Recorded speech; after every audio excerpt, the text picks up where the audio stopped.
Provavelmente as duas primeiras palavras que nos vêm à mente quando nós falamos em religião são Deus e fé. Hoje, no nosso tema livre, nós vamos falar sobre essa segunda, a fé. Jesus disse que se nós tivéssemos a fé do tamanho de um grãozinho, uma sementinha de mostarda, nós removeríamos as montanhas, nós as moveríamos de um lugar para outro.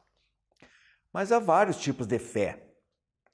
Existe a fé em Deus, o ser supremo do universo, criador de tudo que existe, suprema inteligência. Existe a fé em nós mesmos, aquela capacidade de acreditar, de realizar, a pessoa chamada otimista. A boa fé com as outras pessoas, que passa pelas virtudes, pelos princípios que a gente acredita que todo ser humano deveria ter e tem potencialmente, mas às vezes não coloca para fora, ainda está num estágio de primitivismo, nas suas manifestações de consciência. Existe a fé em seres espirituais, em entidades, os santos de devoção, os espíritos protetores e familiares. Tem uma classificação de fé que a gente poderia colocar como a fé inata e a fé adquirida, que é aquela fé que se desenvolve com o passar do tempo, com a experiência, com o amadurecimento intelectual, que a gente passa a enxergar os problemas de uma maneira mais clara, mais objetiva, mais racional. Existe a fé cega e a fé racional ou racionalizada. E aí uma pergunta, tem fé de melhor qualidade? E nós não estamos aqui nos referindo às diferenças particulares de cada crença, mas a fé geral, de indivíduo para indivíduo. A fé sofre algum tipo de limitação? Existe fé demais? O terrorismo, a fé exagerada é aquela fé, é a fé em exagero, é a deturpação de um sentimento, de uma manifestação.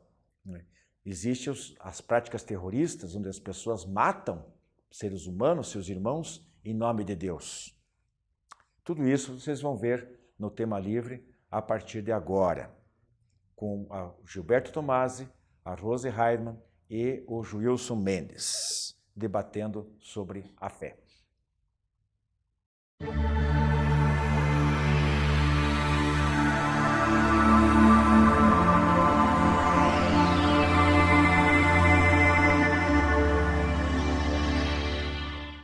Olá, amigos. No nosso tema livre de hoje, nós vamos discutir algo que deve ser inerente em nossos dias, imprescindível em nossa vida, que é a fé. De que forma ela se manifesta, ou deveria se manifestar, de que forma nós conseguimos vivenciar a fé, que é tão importante para esse processo evolutivo. Comigo, a Rose e o Wilson, e vão discutir conosco, então, o processo da fé em nossas vidas. Eu começo perguntando, vamos com o Wilson, então, lá na ponta. Wilson, a fé é algo inato ou é algo adquirido perante as diversas reencarnações que nós temos, Wilson? É inato, né? O ser humano, desde da sua primitividade, ele já olhava para o céu, já agradecia à lua, ao sol, à natureza, temia o trovão. Então isso aí é algo inato no ser humano. É que ao longo das sucessivas reencarnações, o ser humano vai esquecendo isso, vai deixando de lado, deixa lá no fundo do seu inconsciente, não quer lidar com essa questão de fé, muitas vezes por questão de vaidade, de vergonha, N motivos, né? Mas é algo inato no ser humano. Tanto que dizem que aquele que não acredita em Deus, na hora que está num avião lá que ele começa a tremer, ai meu Deus, né? Então a fé é algo inato no ser humano. Pois é, Rose, já que é uma coisa inata e que a gente vai adquirindo, né, de uma forma mais ostensiva durante as sucessivas reencarnações, por que ainda existem limitações em relação à fé? E eu diria até, por que também que só nos momentos de dificuldade que ela se impõe de uma forma assim mais veemente, então? Eu acho que é questão de foco. No dia a dia, igual a história da parábola de Jesus sobre a semente, né?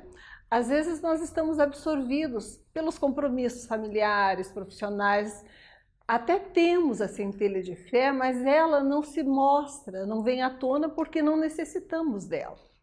Quando a água chega ao pescoço, né? Quando você está numa aflição, diante de circunstâncias que você não pode resolver sozinho, a maioria de nós se volta para a busca de um poder superior que possa socorrer, que possa consolar, que possa nos dar a sensação de amparo, de proteção. E a busca dessa proteção superior é encarada como uma das formas da fé.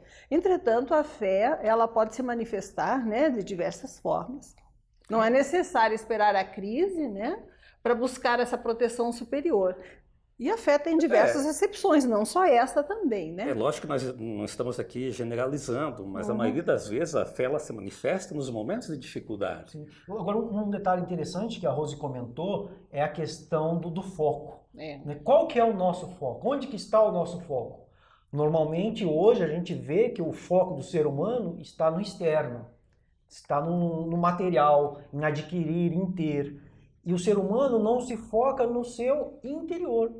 Se nós soubéssemos, tivéssemos um mínimo de compreensão de quem realmente somos, do nosso valor e do nosso potencial espiritual, né, o que nós podemos fazer em termos de, enquanto um ser espiritual em evolução, com certeza a nossa fé seria muito diferente.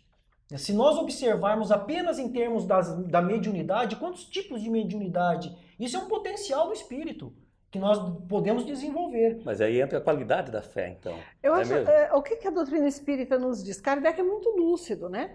Ele diz a fé, ela não é simplesmente uma confiança no poder superior de forma cega. Por quê? Porque se você acredita ingênua e cegamente, você vai se decepcionar. Mais dia, menos dia, porque você não vai ter as respostas, não vai ter uma base lógica e fundamentada para a sua fé. E quando você não encontra a resposta baseada na compreensão das leis da vida, nas suas questões de fé, você acaba agnóstico, acaba descrente. Então, o Kardec nos coloca muito claramente isso, que a base da fé é a compreensão. Se você compreende, mais ou menos, ainda com limitações, a ação da justiça divina através das diversas vidas, o amor e a proteção divinos, nas necessárias limitações e provações até que você passe em cada existência, na finalidade das suas lutas para que você construa a sua própria sabedoria e amorosidade, você tem uma fé raciocinada que é forte. A fé ingênua e cega, ao primeiro obstáculo, ela esfacela. Ou a pessoa, quando encontra outros que não acreditam daquela forma, como ela tem uma base puramente emocional, não raciocinal, ela se revolta, fica furiosa, combate aqueles que pensam de forma diferente, como se a fé fosse uma questão que possa ser imposta. Mas aí eu pergunto então, Wilson, pegando o gancho da Rose, que a fé é uma coisa inata nossa, e que ela tem que se manifestar em todas as situações, né? E principalmente também quando as coisas estão tudo bem, está tudo tranquilo, ter fé para que continue assim. Eu coloco o seguinte, que é algo muito meu, não sei se vocês concordam, porque geralmente a demonstração da fé, como nós falamos que geralmente é em função da dor e do sofrimento, ela vem em seguida de um outro elemento, né? Peguemos aqui as promessas que são feitas aqui, pegando os nossos irmãos católicos, então é promessa a algum santo da Igreja Católica. Espírita também! Eu vou ajudar os pobres, eu consegui tal graça. E o espírita também, olha, Menezes, Leocádio Correia. Pedir proteção ao meu espírito protetor.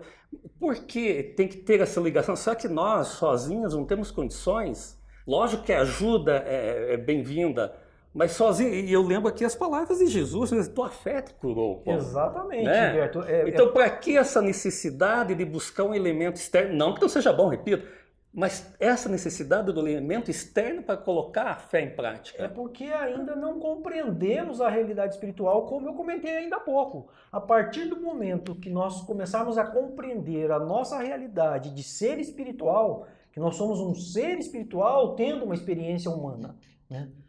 Num corpo físico. A hora que nós compreendermos isso realmente, aí sim nós vamos conseguir desenvolver, mas até chegarmos a esse estado lúcido, né, e até aí Joana de Ângeles bate muito nessa tecla, na série psicológica dela, quando ela fala que nós vivenciamos uma consciência de sono, né, o ser humano ele vive feito um robô, né, ele levanta, come, bebe, dorme, trabalha, levanta, come, bebe, e vai, e é como um robô. A hora que nós despertarmos para as realidades espirituais da vida, aí sim, com certeza, nós vamos ter melhores condições de realizar por nós mesmos os feitos. Até o próprio Jesus falou, tudo que eu faço, vós também podereis fazer e até mais.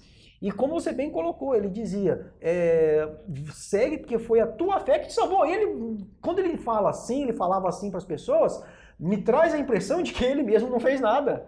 Né? Era a fé da pessoa que a curou. Então, aí demonstrando esse potencial que nós temos para desenvolver. Fora que nós temos que lembrar, né, Gilberto, que nós podemos e devemos ter fé, em primeiro lugar, em nós mesmos. Sim. Né? Nas nossas possibilidades. É Temos isso que eu ter. coloquei, né? Kardec coloca isso com muita lucidez.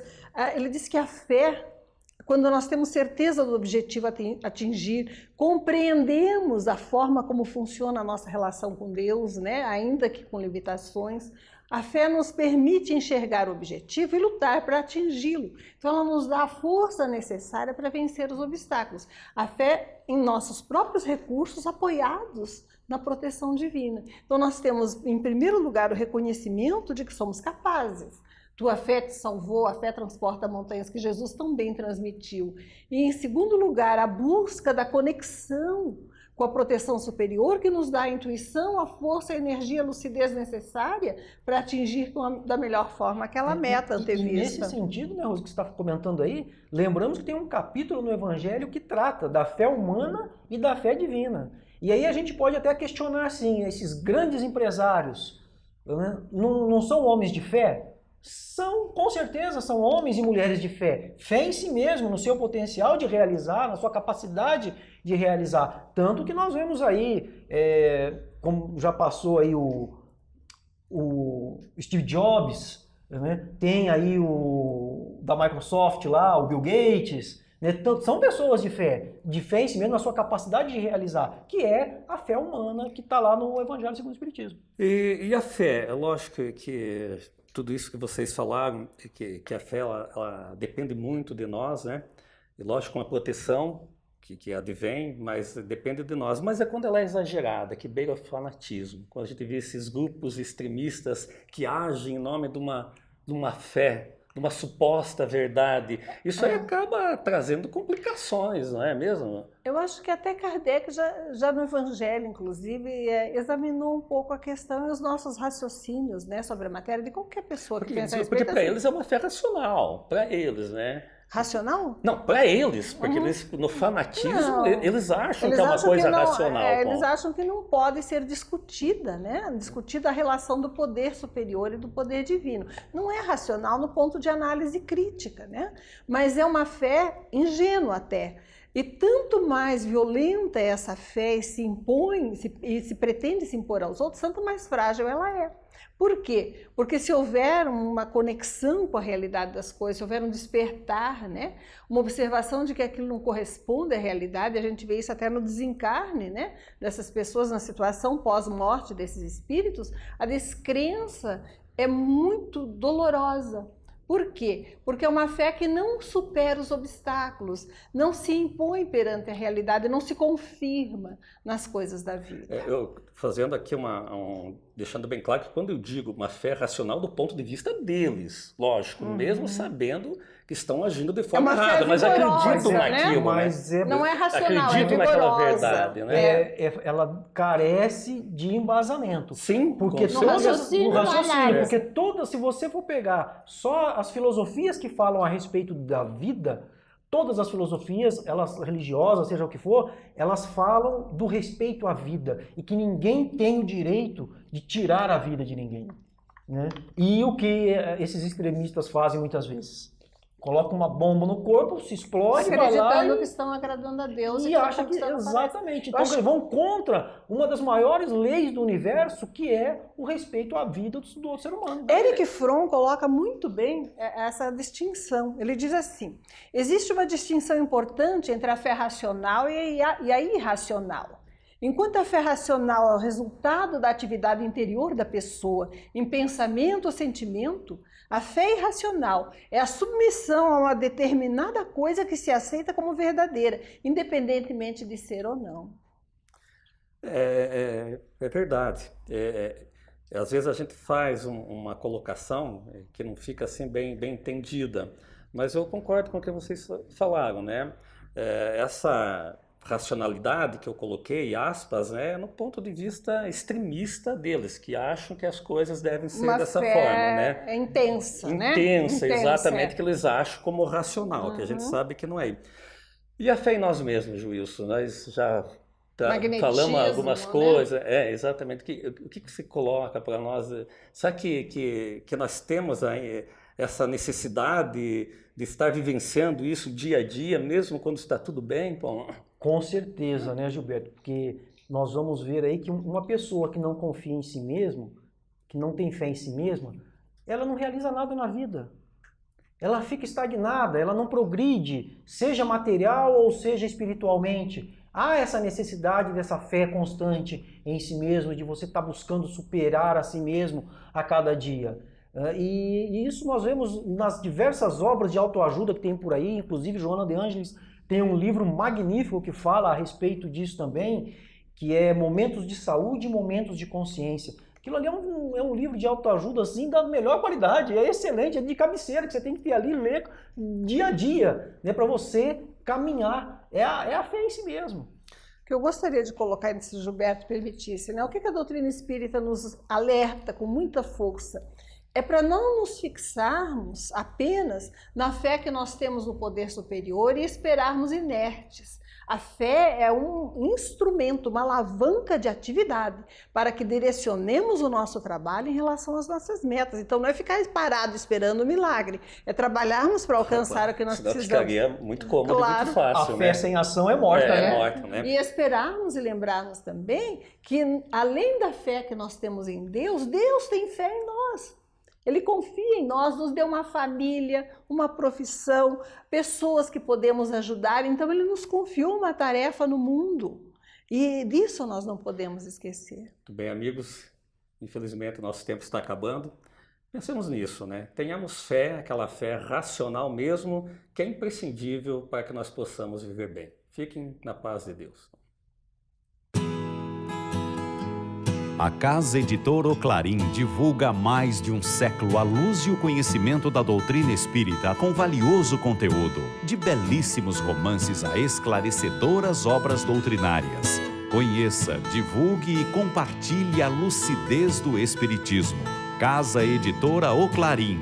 Acesse www.oclarim.com.br.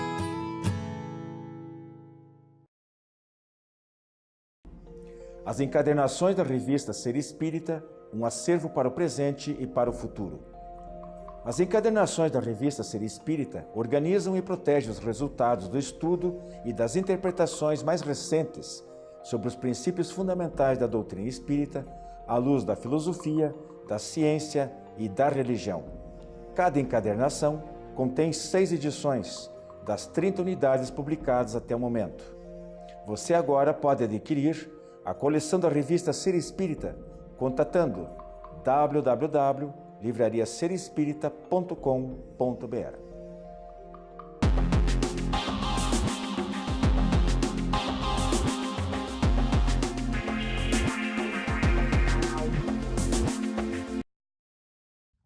Olá, amigos. Nosso quadro Espiritismo Responde de hoje, como de hábito, temos 2 perguntas que nos foram enviadas. Vamos responder, então, à luz da doutrina espírita. A primeira pergunta é a seguinte: é possível, mesmo não sendo espírita, se comunicar com os espíritos de quem sentimos saudades? Em caso afirmativo, como fazer? Podemos dizer que sim, é possível, porque o intercâmbio entre o mundo material e o espiritual é muito fácil e também bastante comum dentro do processo da mediunidade.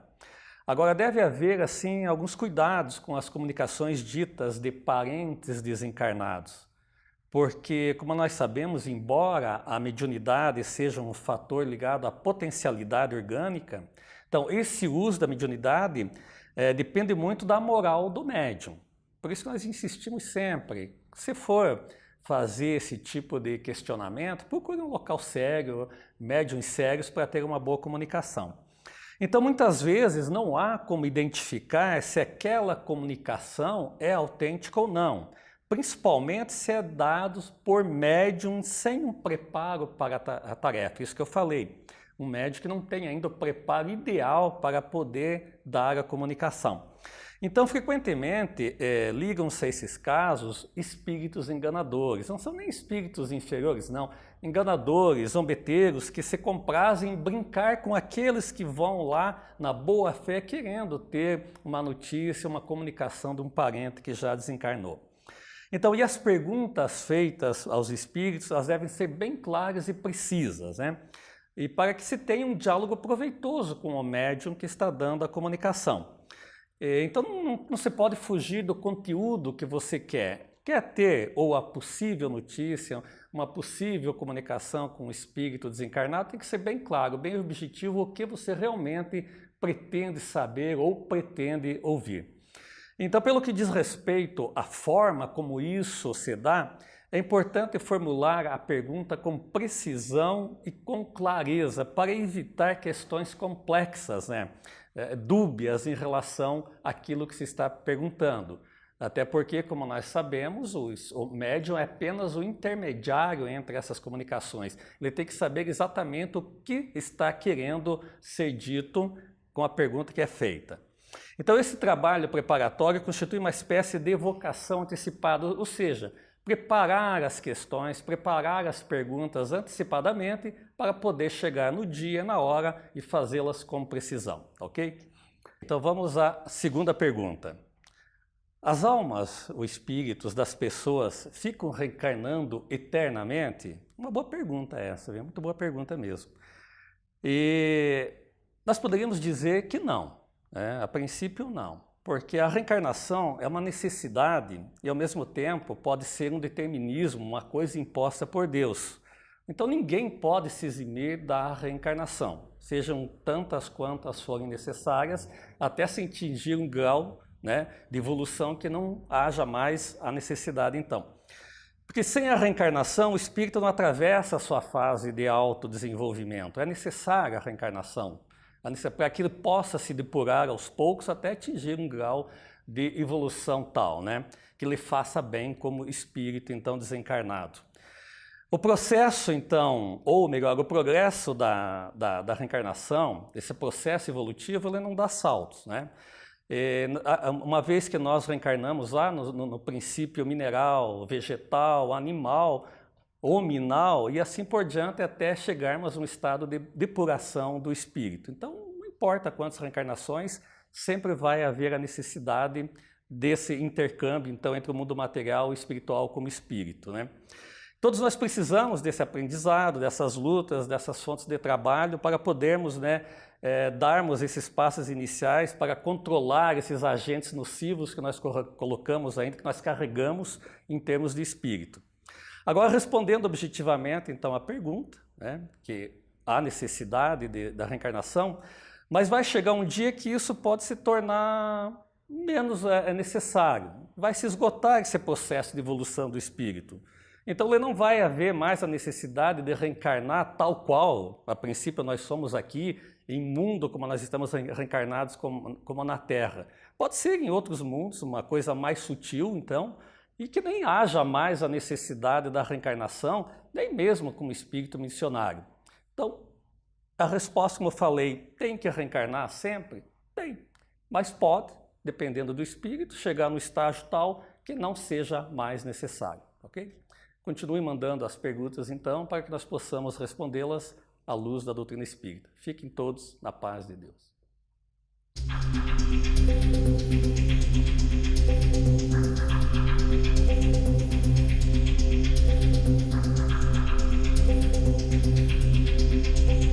No dia 13 de setembro, em Apucarana, cidade no norte do Paraná, ocorreu um evento chamado Doação de Órgãos, uma análise sobre a perspectiva da fé, promoção da Comissão Intra-Hospitalar de Doação de Órgãos do Hospital da Providência, da cidade local, e que contou com a presença de representantes de vários segmentos religiosos, como a católica, a protestante e a espírita. Ao discorrer sobre a importância da doação de órgãos como uma questão humanitária que atende plenamente às exortações de Jesus para o desenvolvimento de virtudes como fraternidade, caridade e solidariedade, a presidente do Grupo Mensageiros da Paz, de Apucarana, enalteceu uma cartilha elaborada sobre o assunto pela Associação de Divulgadores do Espiritismo em 2005, disponível em nosso site www.adepr.org.br para download gratuito. A cartilha no formato impresso, e essa aqui eu gostaria de mostrar para vocês, também pode ser solicitada mediante pagamento sob a taxa de correio, apenas um selinho já é o suficiente. E traz os resultados de uma pesquisa realizada com mais de 1.000 espíritas, informações gerais sobre o assunto, as perguntas mais frequentes, as dúvidas, tipos de doadores, etc. E uma segunda parte com a visão espírita sobre a doação de órgãos, as dificuldades, as repercussões no perispírito ou corpo fluídico, né, do doador. Na próxima semana, eu trarei aqui para vocês um caso ocorrido nos Estados Unidos. Dizer que é comovente é quase redundante, porque todos esses casos são comoventes, porque envolvem dois momentos dramáticos na vida das pessoas, no caso de duas famílias, que são a vida e a morte. Mas este caso tem um colorido especial que eu gostaria de trazer para vocês e eu farei na próxima semana. Se você ainda está em dúvida sobre se deve ou não se manifestar o seu desejo de doar aquilo que não vai, depois da desencarnação, não vai servir para mais absolutamente nada, a não ser de alimento para os vermes, então vá lá no nosso site, eu repito, www.adepr.org.br, faça o download da cartilha, leia a cartilha, pequenininha, fininha, de fácil leitura, e não perca o nosso próximo programa para ver essa história que nós vamos contar. Bastante interessante, fica aí o nosso abraço da semana, também já aproveitando para fazer o nosso encerramento e a nossa frase na tela. Até a próxima semana. Clube do Livro Espírita de Curitiba. Mais de 2 décadas consolando corações, iluminando consciências. Associe-se e tenha o melhor da literatura espírita em sua casa. Descontos de até 60% no preço de capa e no primeiro ano ainda ganha uma assinatura grátis do jornal Comunicação Espírita. Acesse também a nossa fanpage no Facebook da AD Paraná. Associe-se agora e contribua para a manutenção deste programa.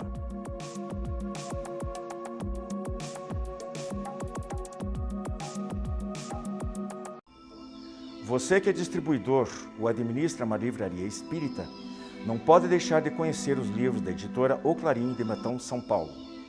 Mais de 200 títulos à sua disposição, como Chico, Diálogos e Recordações, de Carlos Alberto Costa. Episódios marcantes da vida missionária do médium mineiro, fatos inéditos e notícias de suas vidas passadas. Pedidos pelo e-mail oclarim@oclarim.com.br, o telefone 16 33 82 10 66, ou ainda pelo Clube do Livro Espírita de Curitiba, adepr@adepr.org.br.